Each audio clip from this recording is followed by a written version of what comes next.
আচ্ছা, হামের যে তদন্ত কমিটিটার কথা হয়েছে, আমি আপনার প্রশ্নটা আবার যদি বলি যে এটা কারা কারা থাকবে, এটা কোন সময়টা ট্রেস করবে। আসলে একটা তদন্ত, যখন তদন্তের প্রধান উদ্দেশ্য কি হবে, সেটা হচ্ছে আমরা একটা প্রিভেন্টেবল ডিজিজে শিশু মৃত্যু ঘটলো, একটা মৃত্যু, আমি আমি আগেও একদিন বলেছি, সিন্স আমি ডক্টর, একটা হামের মৃত্যু আসলে গ্রহণযোগ্য না, কারণ হচ্ছে আমরা প্রিভেন্ট করতে পারি, এবং আমরা ওই জায়গায় চলে গিয়েছিলাম। সেখানে এই সংখ্যাটা এখন 400-র মতো।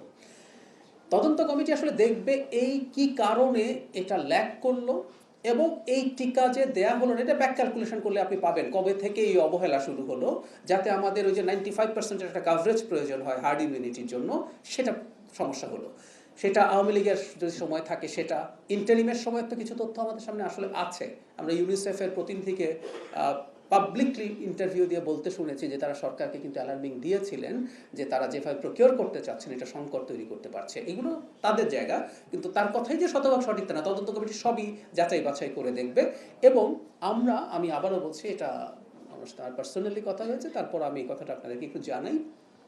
মাননীয় প্রধানমন্ত্রীর সাথে আমাদের এভাবে আলাপ হয়েছে যে আমাদের রাষ্ট্রীয় ব্যক্তি প্রতিষ্ঠান এবং আন্তর্জাতিক সেটা জানাবো, এবং আমরা আশা করি সেটার কাজ খুব দ্রুতই শুরু হবে। সময়কালটা আসলে আমরা এখন ঠিক করিনি, কিন্তু তদন্ত কমিটি তৈরি করার প্রক্রিয়া চলছে।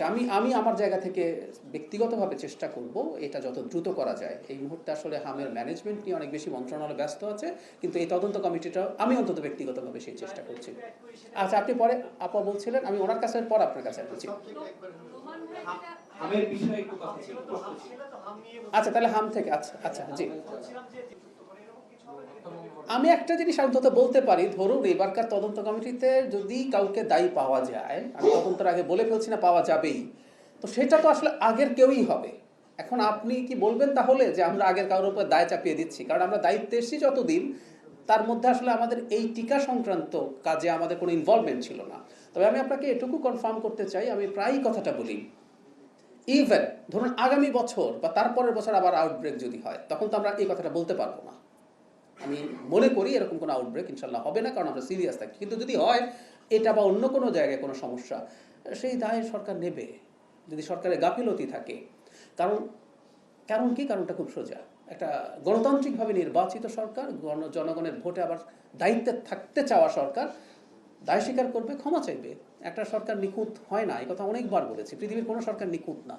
সো আমাদের ভুল হতে পারে, সেটা আমরা স্বীকার করব, সেটা এবং আমরা ঠিক করার চেষ্টা করব। সুতরাং কোনো দায় সারা কিছু করে কারোর উপর দায় চাপিয়ে দেয়া এরকম কিছু না। আপনাদের মনে থাকার কথা, হয়তো গত ব্রিফিংয়ে আমি একটা কথা বলেছিলাম, এটাকে অনেকে মিসইন্টারপ্রিট করেছেন। আমি বলেছিলাম অন্তর্বর্তী সরকার শিশুদেরকে মেরে ফেলতে হবে এমন কোনো ইন্টেনশন তাদের ছিল না। তাদের গাফিলতি আছে, এটার কারণে শিশু মৃত্যু হয়েছে এবং এগুলো অনেকগুলো ফৌজদারি অপরাধের পর্যায়ে চলে যাবে, কিন্তু ওনারা ইন্টেনশনালি এটা করেছেন এরকম কিছু না। কিন্তু আমরা ওই জায়গাটাই খুঁজে বের করতে চাই দুটো কারণে। একটা হচ্ছে যদি শাস্তির রেকমেন্ডেশন আসে, আমি আবারও বলছি এগুলো ডিপেন্ড করবে, প্লিজ আপনারা ফটো কার্ড বানানোর সময় একটু খেয়াল করবেন। হ্যাঁ, এই জন্য আমি বারবার রিপিট করেই যাই, এটা এক ধরনের ফটো কার্ড ভীতি। এবং আমি বলেছি একটা গণতান্ত্রিক সরকার মিডিয়াকে ভয় পায়, আর উল্টো হয় স্বৈরাচারী সরকারের সময়।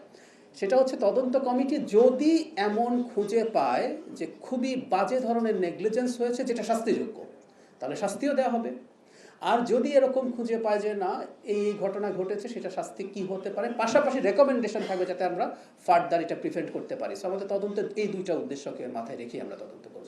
মাননীয় উপদেষ্টা, আমি হামের বিষয়ে, হামের যে ডিজাস্টার ছিল, এই যে ডিজাস্টারের বিষয়ে আমি আমি আমি আমি এই মৃত্যুর ঘটনাটা আমার নলেজ থেকে, আমি আসলে ডাক্তারি প্র্যাকটিস করছি না, তারপর আমার নলেজ কিছুটা আছেই, সেই একটা একটু ব্যাখ্যা দেওয়ার চেষ্টা করি।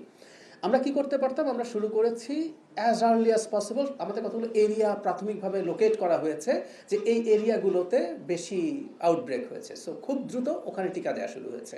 আমি গতদিন জানিয়েছিলাম আমাদের টার্গেটেড 89% টিকা গত সপ্তাহেই হয়ে গেছে। সো আমরা টিকা দিচ্ছি, মানে টিকার কনসেপ্টটা কি, আসছি আমি ট্রিটমেন্টের কথায় আসছি, আমি আসছি ওই পয়েন্টে আসবো। সো টিকা দেয়া, এবং টিকা দিলে যেটা হয়, ওর শরীরে যখন এই টিকাটা ঢোকে তার একটা অ্যান্টিবডি ইমিউনিটি তৈরি হয়। It's a process, it takes time. এটা হবে, তারপর এটা সময় নেবে, এটা একটা দিক। দ্বিতীয় হচ্ছে আসলে আমাদের সংকটটা কোথায় হয়েছে, আমি কিন্তু শুরুতেই বলেছি, সেটা হলো বাংলাদেশে চিলড্রেনদের আইসিইউ বা জরুরি স্বাস্থ্যসেবা দেওয়ার মতো ফ্যাসিলিটিস এমনিতেই কম।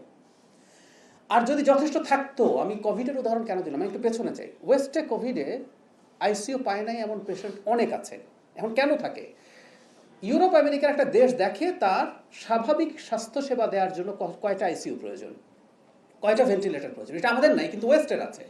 কিন্তু যখন কোভিড হলো, প্রচুর মানুষের মারাত্মক রেসপিরেটরি ডিস্ট্রেস তৈরি হলো এবং অনেক বেশি মানুষের, দ্বিগুণ তিনগুণ মানুষের আইসিইউ বা ভেন্টিলেশন প্রয়োজন হলো। সেটা তো ওয়েস্টও কোপ আপ করতে পারেনি। আমাদেরও একই অবস্থা, যে আমাদের শিশুদের যাদের নিউমোনিয়া হচ্ছে, এবং এটা আমাদেরও করণীয় কিছু নেই তা না, কারণ হচ্ছে আমরা চেষ্টা করছি প্রচুর, বিশেষ করে যে অসংবেদনশীল মানুষরা আছেন, যারা একটু কম সচেতন, তাদের শিশুদেরকে তারা খুব প্রাথমিকভাবে হসপিটালে নিয়ে আসছেন না। আমরা সেটা নিয়ে এনকারেজ করছি, এই চেষ্টাগুলোই করছি আসলে আমরা। কিন্তু যখন অনেক দেরি হয়ে যায়, যখন আপনি দেখবেন এই ভেন্টিলেটর সাপোর্ট বা আইসিইউ সাপোর্ট দেওয়ার প্রয়োজন হয়, ওই পরিমাণ আইসিইউ আমাদের এখন পর্যন্ত নেই। এবং এটা যে খুব রাতারাতি বাড়িয়ে ফেলা যাবে, এটা পরিস্থিতি না। আমার কাছে এই মুহূর্তে নেই। এই নিশ্চয়ই আপনি যেটা বলছেন, আমি এই ডেটাটা আমি আজকের এটার পর আমি নেব, এবং নেক্সট ব্রিফিংয়ে আমি এই ডেটা আপনাদেরকে দেওয়ার চেষ্টা করব, নিশ্চয়ই করব।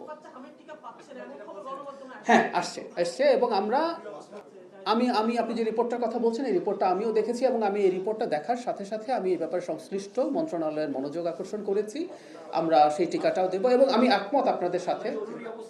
না, জরুরি অবস্থার আসলে আমি মনে করি প্রয়োজন নেই, কারণ হচ্ছে মানে হসপিটালগুলোতে যেভাবে ট্রিটমেন্ট তাদেরকে দেওয়া হচ্ছে, তাদেরকে সর্বোচ্চ আন্তরিকতা এবং সতর্কতার মাধ্যমেই সেটা দেওয়া হচ্ছে। আমি আপনার সাথে একমত যে জরুরি অবস্থা দিলে যা যা করণীয় সেগুলো ইনফ্যাক্ট আমরা করছি, এবং আমি একমত যে প্রচারণা আমরা আরও বাড়ানো দরকার, এবং মিসিং চিলড্রেন আছে কিনা, কারণ সংখ্যা যদি অনেক কম থাকে, কেউ যদি বড় সংখ্যার শিশু যদি টিকার বাইরে থাকে, সমস্যা হতে পারে, আমরা করবো। এবং আমি এটার সাথেও একমত যে সরকারের দিক থেকে ফ্যাসিলিটিস আরও বাড়ানো দরকার, এবং কতটা বাড়িয়েছি পরিসংখ্যান নেই, আমি পরিসংখ্যান দেবো। আর মাননীয় স্বাস্থ্যমন্ত্রী অনেক জায়গায় যাচ্ছেন কি যাচ্ছেন না, আমার কাছে একটা জিনিস মনে হয়, don't take it otherwise please, উনি যাচ্ছেন, যাওয়া উচিত আছে, কিন্তু আসলে একটা স্বাস্থ্যমন্ত্রী চাইলেই অনেক জায়গায় যেতে পারবেন না। আমাদের আসলে প্রয়োজনটা কি?